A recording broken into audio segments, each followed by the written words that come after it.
Welcome back, everybody, to another reaction video. I'm excited to dive into this one today because we're going to start taking a look at a few of the epic rap battles of history. I love these. My daughter's actually the person who introduced me to them. So before we get into a couple rounds of epic rap battles of history, just a couple of things up front I want to let you be aware of. Number one, as I mentioned yesterday, there is now a Patreon set up for this channel. And since most of the monetization of these videos is going to go to the original content creators, as it should, the way that I'm able to make money for my time and effort put into this is through supporters like you who would consider doing that. In return, there are some perks available. There are a number of things that you can get, like stickers, t-shirts, hoodies, stuff like that at different levels, but also the opportunity to vote on what I do with future reaction videos. Once COVID's over, I'm going to start visiting historic sites again. So there'll be a mix of reaction videos along with other types of vlogs, but for right now the reaction video is about the only thing I can do sitting at home. So if you want to be able to vote on what some of those future ones will be, consider joining as a patron. Check out some of those things, the links in the description below. But here's how I'm going to do this with the epic rap battles. I'm going to go ahead and let each historical character get through their verse, and once they've done that, I'm going to be taking some notes, and I'll just kind of comment and observe, because a lot of those things, they're just really little nuanced things and you might miss them. So we can talk a little bit about each one of those, but I'll let each line play through. First one we're going to look at today is Theodore Roosevelt versus Winston Churchill. Two of my favorite people in history, both kind of larger than life characters, both guys who were very tough, very kind of hardcore individuals who I think were really fitted well to the times in which they lived. And of course, they did overlap a little bit. Theodore Roosevelt's life kind of comes to an end at the end of World War I. In fact, he had a son who was killed in World War I. His son was a fighter pilot who was killed in World War I. But during that same time, Winston Churchill is First Lord of the Admiralty for a while at the beginning of World War I, and then later on, he actually takes a field command in the British Army. So let's take a look and see what TR versus Winston Churchill is all about. Winston Churchill! Winston! Theodore Roosevelt! Bully, a challenge! I love competition! Now where would I mount the stuffed head of a Winston? I'm into fitness, digging ditches through an isthmus, rough riding down a Cuba line. What's up, bitches? There's a lot already. I like my food and drugs. I'm an American stock, and you're the British Alma Phi. I mean, for Christ's sake, look at that mug! At least grow a spruce mustache and cover part of it up! And let's face it, you're not all that great! You tossed away lives in Gallipoli like they were scraps off your plate! Your whole miserable country is the size of one state! And see my way through running that without donning my pants now! Go toe-to-toe with me, you bloated drunk old man! Why don't you do-si-do on over to a 12-step program? I'll bust a trust fund lush with my American muscle! So walk softly over here and give my big stick a suckle! Pass me a cigar. All right, let's stop right there. There was a lot. I wrote down like 9 things that I caught in that one.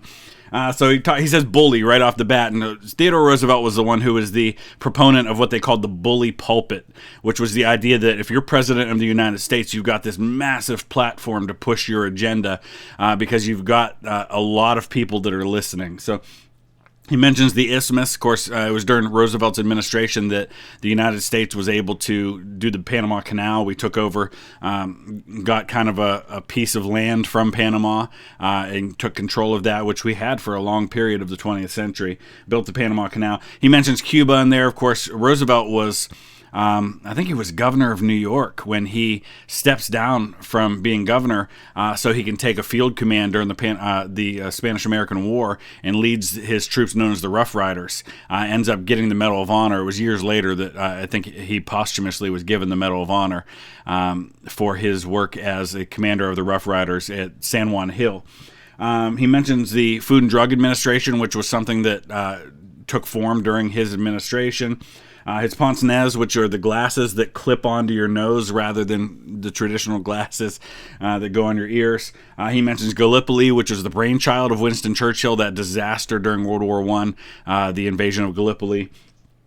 He mentioned, he mentions the UK being the size of one state, or Great Britain being the size of one state, but it shows it being the size of Alabama, which is not true. It's really more the size of a good part of the eastern United States, so a little off on that. 12-step program. Winston Churchill was known to be a heavy, heavy drinker. He drank all day long. And then he talks about, he alludes to Theodore Roosevelt, who said to speak softly and carry a big stick. So that was a lot just in that first verse. Let's go ahead and see what Winston Churchill has to say. Large glass of brandy. I'm about to take you out prematurely, like your family. Oh. I'm the Rhyme Minister, fresh in a hat and dinner jacket. You look like a mix of Epic Lloyd and a Pringles packet. I was saving the planet from an axis of darkness while you were back home opening national parks. Yes. You were born asthmatic, you're going to choke hard while I wake up every day and chain smoke cigars. I'll fight you on the beaches, I'll fight you on the beaches. Yes. Anywhere you want to fight, I'll fight you and I'll beat you. See, I might be battling you even though I'm toasted, but tomorrow I'll be sober and you'll still be roasted. My parents died. All right, so honestly, by comparison, there wasn't a lot historically in Winston Churchill's. His was more about roasts and kind of burning Theodore Roosevelt. Only things I really caught there is he makes allusion to the fact that Theodore Roosevelt's family died young, and that was true, including his first wife. And there's this very sad part of Roosevelt's life when his first wife died fairly early into their marriage, and he wrote in his journal, "The light has gone out of my life." And it's a very poignant look into this guy that has this tough exterior, but felt that loss very deeply. And he talks about saving the planet. Roosevelt was all about conservation because he had traveled the western United States a lot in his younger life. Was kind of a frontier man, so to speak. He's kind of this bridge between the Wild West and new modern America, and he kind of straddles both of those things. When they were young and it was morbid, but at least they didn't ditch me when they were alive like yours did. Oh, shit, World War too soon. Well, Teddy's dropping bombs, so you best go, hadn't you too? Ooh, you should be ashamed of your military honor. Everyone knows you're back at home like thank God for Pearl Harbor. Don't worry, the U.S. will give you a pass. Just change your poster to keep calm and kiss my cousin's ass. FDR. I don't think it's very fair for a British bulldog to melee with a teddy bear. You're no man, you don't know. TR hated being called Teddy. I'll stop right there. He calls him Teddy Bear because that's an insult, because he liked being called Theodore or TR most of the time. Teddy was not something that people who liked him called him to his face. Just so you can throw your toys out. They put your fat head on a mountain to save face. But if Rushmore was a band, then you'd play bass. Look at who's about, the dude's about to lose about the Churchill. If a bullet to the chest won't stop you, my words will. So bullet to the chest, yeah.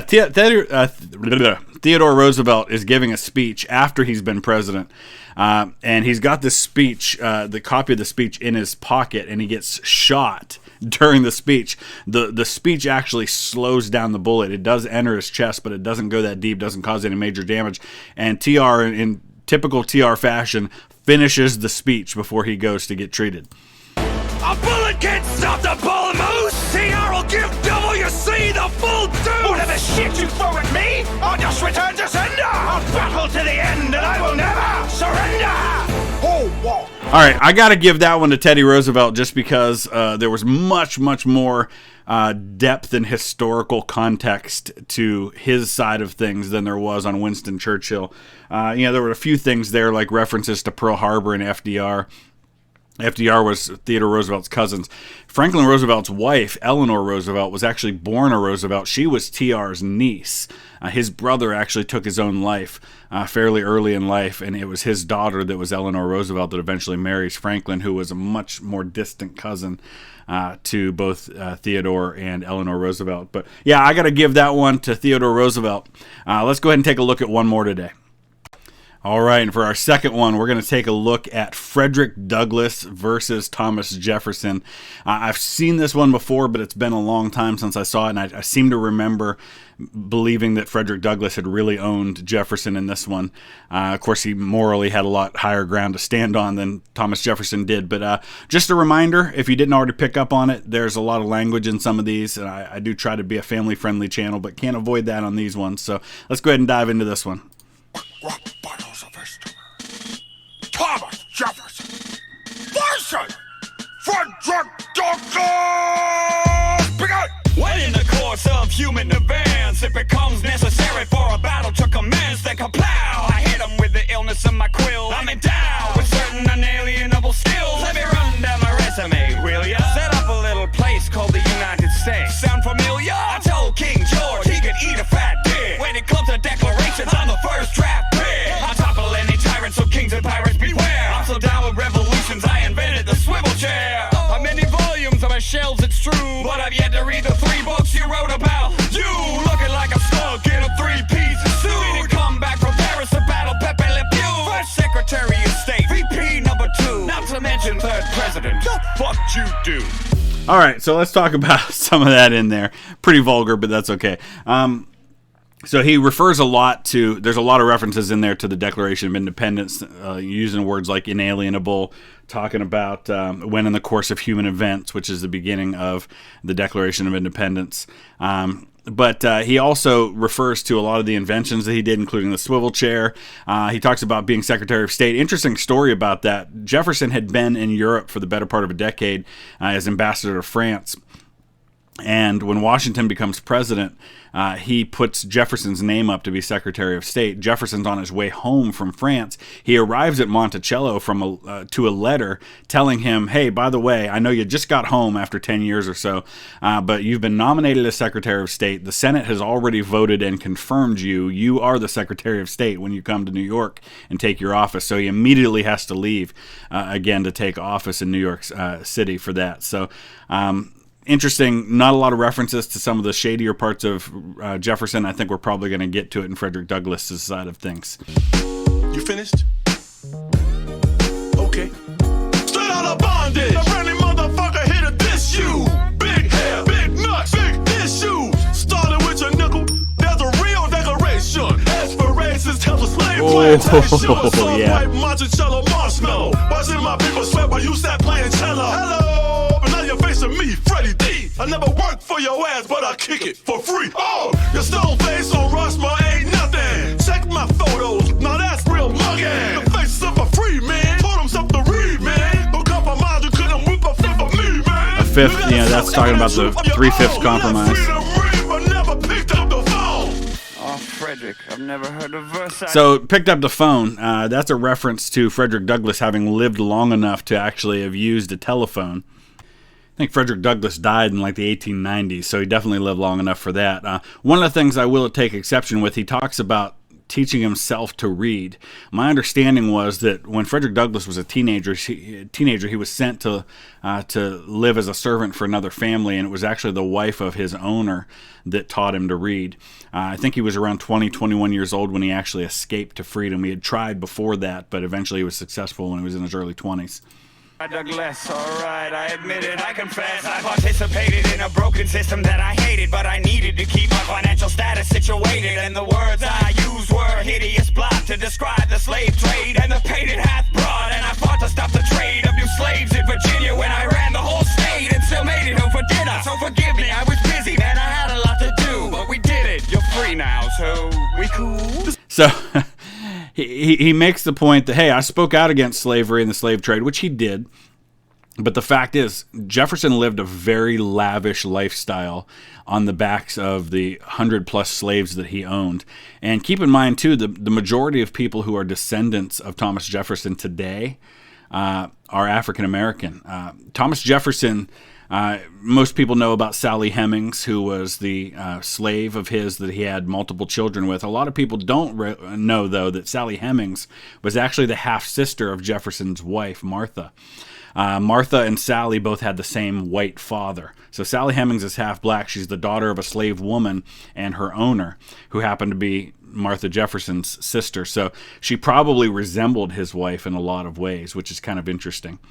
This ain't Louisiana, man. I ain't buying it. You Louisiana talk about Purchase. freedom, but you ain't applying shit. So no, we ain't cool. You found an absentee father. Man, you had 6 babies with the slave mama, and never even bothered to free you when you died on the 4th of July. It's a very important He died 4th of July, 1826. To this guy?